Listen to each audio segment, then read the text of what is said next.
All right, we're going to shift gears again. You guys are doing well, we're shifting here.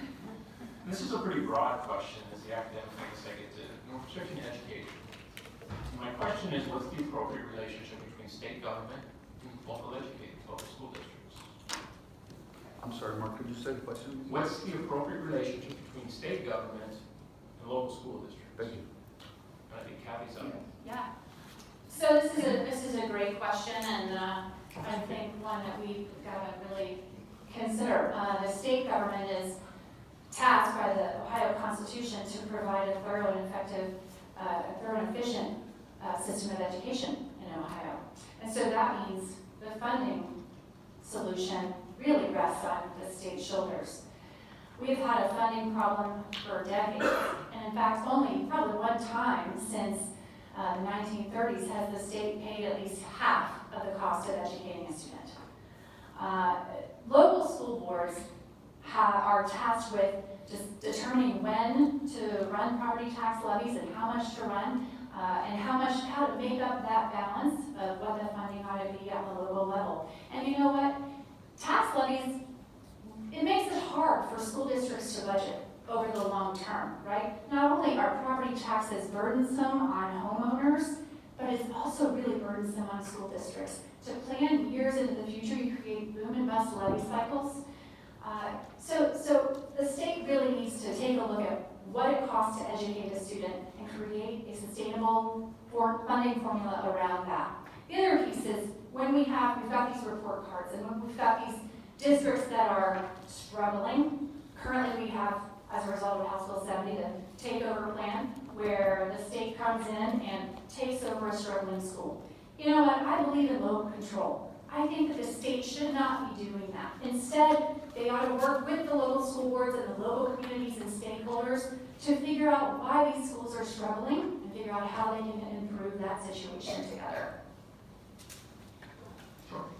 Thanks, Kathy. You know, as a strong believer in the Constitution, I believe the more decisions we can push down to the local level, the better off we are. So I believe the state school board should work at making themselves less significant and making the local school districts more significant. I'm glad Kathy brought up the school report cards. I've been working very hard on this. Our school report card system right now is so unfair, and it's unfair to both urban districts as well as suburban districts. And I recently had a meeting with about 6 to 8 local school districts in Southwest Ohio to address this. I've co-sponsored some legislation by Chairman Mike Duffy, and Mike has asked me to take the lead next year in January if this legislation doesn't get past this year. Let me just tell you one thing where the state report cards fail school.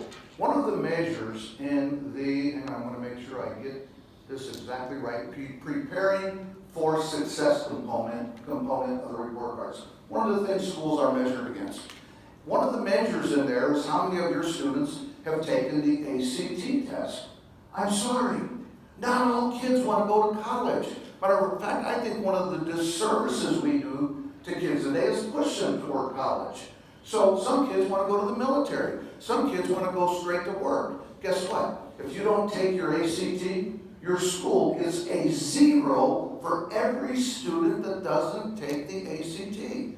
We are unfairly punishing schools that are having people ready to join the workforce but not go to college, and that has to stop.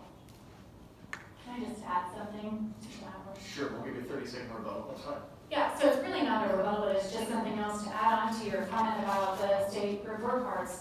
I will tell you that one of the obvious thing to me that the report card highlights is the discrepancy in wealth around the districts around the state of Ohio. You know, and this harkens back to the school funding problem that we have. You know, you can't have a wealthy district like a Lakota or a Mason, and then 10 miles down the road from here, you have a district like New Miami, right? Where 100% of their kids are disadvantaged according to the Ohio Department of Education. And we fund those schools the same. How about a quick follow-up, if you could? You mentioned the burdensome property tax. Yes. If not property taxes, then what? How do we fund our schools? Right, well, I don't know that we'd ever make property taxes go completely away, but I will say that one of my goals is to reduce the over-reliance on property taxes. That's one of the reasons that the state Supreme Court has declared our school funding model unconstitutional 4 times since 1997, but it's so complex we haven't been able to solve that problem. But like I said, I think that if we do an evidence-based model and we take a look around and we figure out what it really costs to educate a student, and we build an equitable and sustainable funding model around that, then we can work together at the state level to put those pieces together and make sure that we reduce the over-reliance on property taxes. I think that was a full question, not a 30-second. Just a follow-up question. We'll give you a chance. I think she has another minute and a half. No, Was that 2 minutes? that was a follow-up. Sorry, so, Questions, if not property can you repeat taxes. the question? Pardon me? Can you repeat the question? Sure, if she said property tax are burdensome, if we don't use property taxes, what then do we, that's the question, right? What we shifted to. Yeah, so the one thing I like about property taxes, the only way you can increase them is go to the voters and ask the voters permission. Let the voters say you've done a good job and you deserve more money. Anytime I hear somebody talking about new taxes or new way of funding, it scares me. I look at what our own governor, John Kasich, did to eliminate the tax on small businesses. He didn't decrease the size of government like we did in Westchester. All he did was a tax shift. He increased taxes on other businesses in order to decrease that tax. So anytime I hear new funding sources, the hair on the back of my neck goes up. Thank you. All right, George, you kind of, Beyond that safety tax, so. Yep. All right, we're gonna end up here more of a, kind of a, what's your role type of question here. So what is the role and the relationship, in building bridges and partnerships with our neighbors like Warren County as a state representative? And what is your role as a state representative to work with across the aisle? Because Kathy, if you are elected, you're going to be in the minority. George, you will remain in the majority, but you still have to work across the aisle to get some stuff done.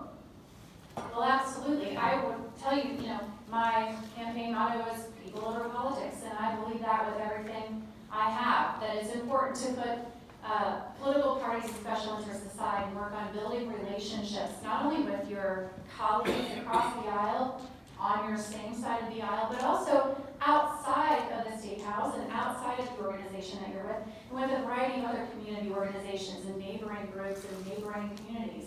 Because when you do that, you're putting the people first. You're uncovering what the needs are in these communities, and you're also figuring out ways that you can be innovative and partner to solve the problems together. It's really, really important that we move past partisan labels and we move past which side we're on and how we believe and all of that, and figure out what is important to the people. How can we come together, both in the State House, in local communities, local counties, to make our areas more prosperous, to bring more folks out of poverty, to strengthen our education, and to make our area more vibrant? I think everyone in this room can agree the discourse in America, the political discourse in America, it is an all-time low. Anybody disagree with that? The hypocrisy on the left and the hypocrisy on the right, both parties are guilty of this. It is at an all-time low. I'm so glad. First time I met Kathy, about 2 or 3 weeks ago, campaigning at a football game, by the way. I was hoping she wasn't there, but she was.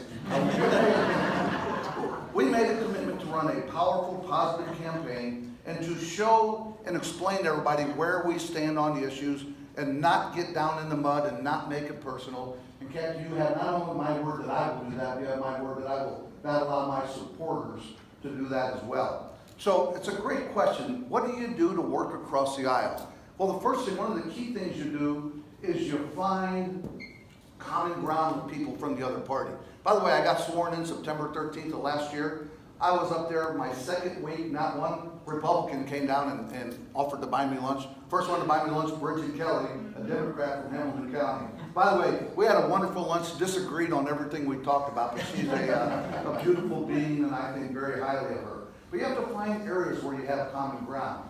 So there's another Democrat named Dan Ramos who's a Latino. By the way, George Lang is not my birth name. I was born George Fabian Fajardo. So I'm one of only 3 Latinos in the State House. So Dan and I partnered on some legislation to recognize Latinos. I ran into Janice Boyd, who, like myself, grew up their formidable years in foster care. I believe Janice and I are the only 2 legislators that spend our early years in foster care. And as a result of that, she and I are partnering to make some, we've co-sponsored legislation to try to fix some of the things that are wrong in the foster care system. You'd be surprised, Kathy and I have agreed on a lot of things tonight. Mike, you'd be surprised how much you agree with people on the other side. Just to end this, in the name of civility, in the name of good fun, please say something kind or something you admire about your opponent. Wow, there are a lot of things. I will say that from the first moment that I met George, he's been very outgoing and friendly. And, you know, every time I see him from now on, he gives me a nice warm hug. And I just